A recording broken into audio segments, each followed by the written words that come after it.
A monumental weekend in college basketball awaits on both Saturday and Sunday, as we are now just over 4 weeks away from Selection Sunday to determine the field of 68 in the 2024 men's NCAA tournament. But a lot to get to before we get there, including on this Friday, Big East powerhouses based on brand recognition, but not on performance as of late. Villanova enters tonight just 13-11. They are 6-7 in Big East play. The Cats are on the road in the nation's capital against Georgetown, who is just 1-12 in Big East action, and they have lost 9 straight games. Ed Cooley in year number 1, a lot to do, a lot to fix, a large undertaking for the Hoyas. Tonight, Donnie, Villanova, a 9.5-point favorite against the Hoyas.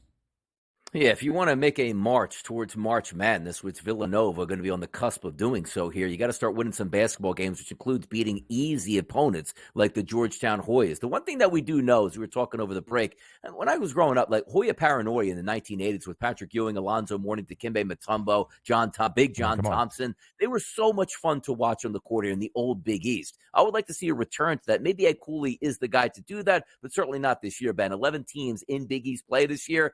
They're just about 10th or 11th in every single category, and rightfully so. Offensive efficiency here, 10th overall. Defensive efficiency, 10th overall. It's a team that turns the basketball over too much on offense, doesn't shoot great from the three-point line, inside the arc, doesn't do anything well. So for my money here in this game tonight, I do think Villanova wins this basketball game, and I think there's a legitimate chance they can win this game by double digits, even though they haven't been playing great basketball by any stretch this season. This feels like a get-right game for the Villanova Wildcats, and it just comes down to this. Georgetown is so bad here. I'm not going to pick them just to see if they can hang around because I don't think there's any chance Georgetown wins this game, so I can't back them here even as an underdog.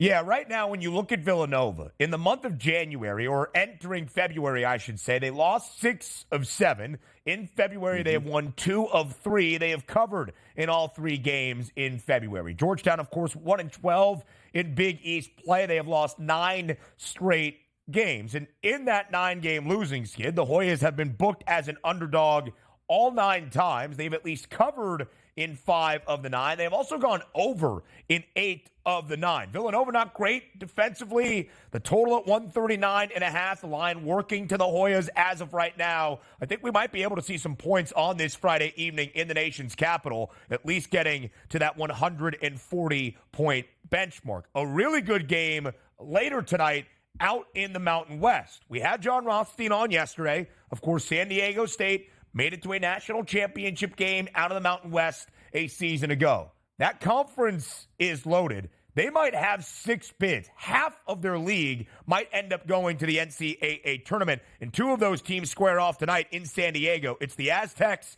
as a 6.5-point favorite against the Lobos of New Mexico. The over-under, 152.5. This is a marquee matchup on a Friday night in Mountain West basketball. What do you like?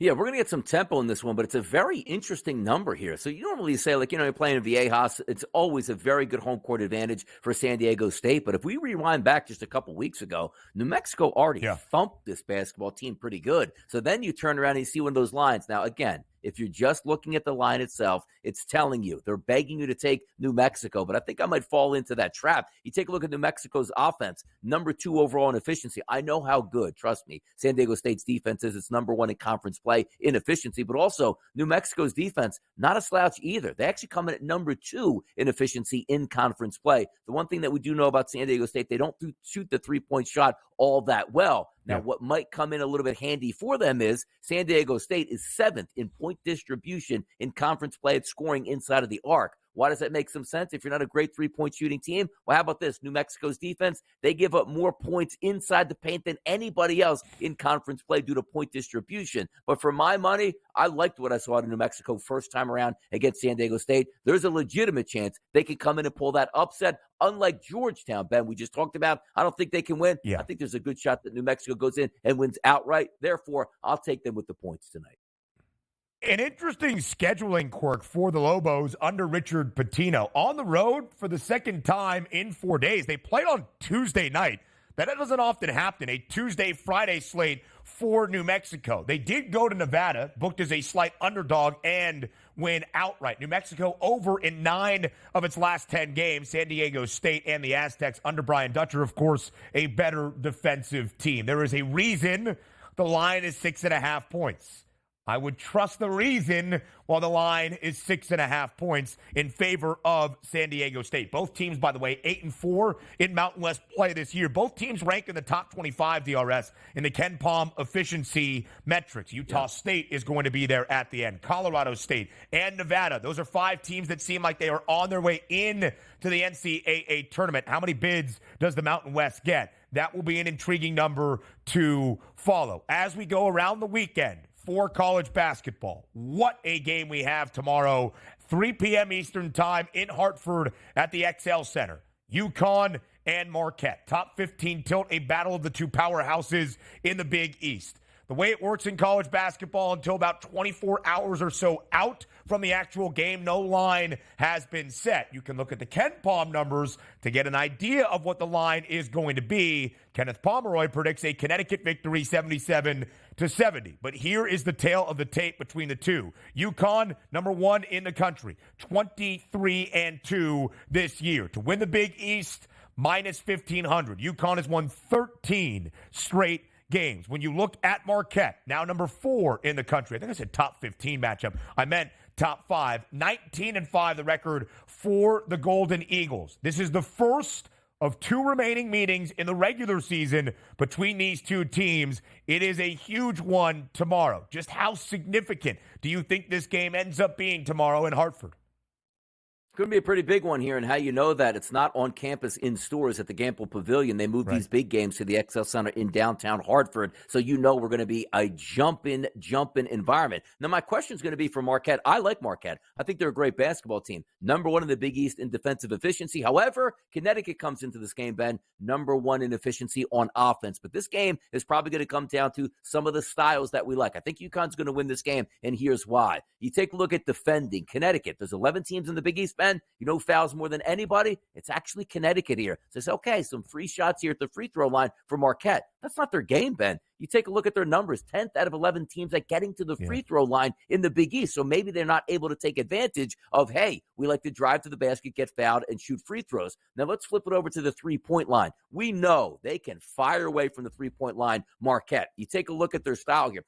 3rd in conference play at 36% at making the three. We know who's number 1 at defending the three-point shot in the Big East. That's the UConn Huskies. But more importantly here, sometimes you can defend really well, but let the other team shoot, and maybe a little bit of randomness, like, hey, we hope they miss. That's not the case. Top 5 in Big East play at firing from three-point range. That's Marquette. But how about this? 11th in conference play at letting you score from a point distribution perspective from the three-point line is Connecticut. That means not only are they chasing you off the three-point line, you're not making a lot of three-point shots. And if you're not eating down low, and if you're not eating from the free throw line, that could spell some doom. 2 really good basketball teams, but I think the matchup favors UConn for me, Ben. Yeah, when you look at the Big East standings as well, this game with a victory would make it very difficult for anybody else, and that's mainly Marquette, to catch UConn. 13-1 for the Huskies in the Big East, 10-3 for the Golden Eagles as we near the end of the conference action in the regular season. This would go a large way for the Huskies. Again, UConn has the nation's longest active win streak at 13 in a row. They have covered in 8 of the 13. They have gone over in 8 of the 13. The line not out just yet.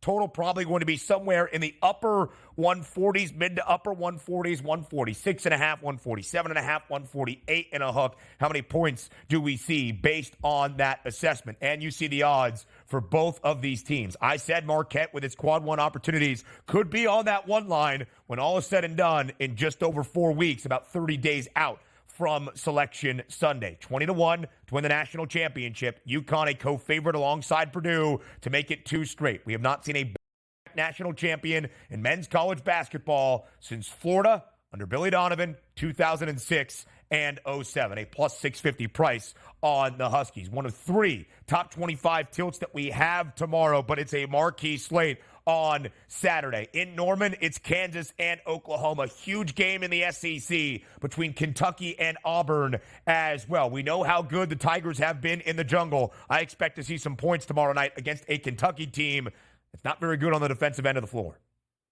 No, and tempo is what we're looking at there, too. The one thing we know about Kentucky, even if it isn't going, they're going to be pushing it up and down the court. Auburn should win that basketball game, but these are the games that I look at for Kentucky, where it's like, you know what? The talent is there to rise up and steal a game. We'll see if it's tomorrow, but certainly is going to be a tall tale going on the road and taking on Auburn and coming away with the victory for the Wildcats. When you look at the Big East as well, a huge game for a Big East bubble team in Butler that will have an opportunity for a quad one win inside Hinkle. Might we see a little Hinkle magic in Indianapolis? Right now, Butler could end up as a short underdog or maybe even a slight favorite, creating a huge opportunity on the road against a Butler team that ranks in the top 50 in terms of those net rankings. A marquee matchup up and down the board. Iowa State, Texas Tech inside Hilton Coliseum, Wisconsin on the road at Iowa, Illinois on the road at Maryland. The Terps need that game at home, a quad one opportunity for the Terrapins as well. We'll give you some more college basketball thoughts later in the show. I'm going to Donnie's neck of the woods. The Palestra tonight, where Yale will enter with a 9-game win streak. But might it be snapped?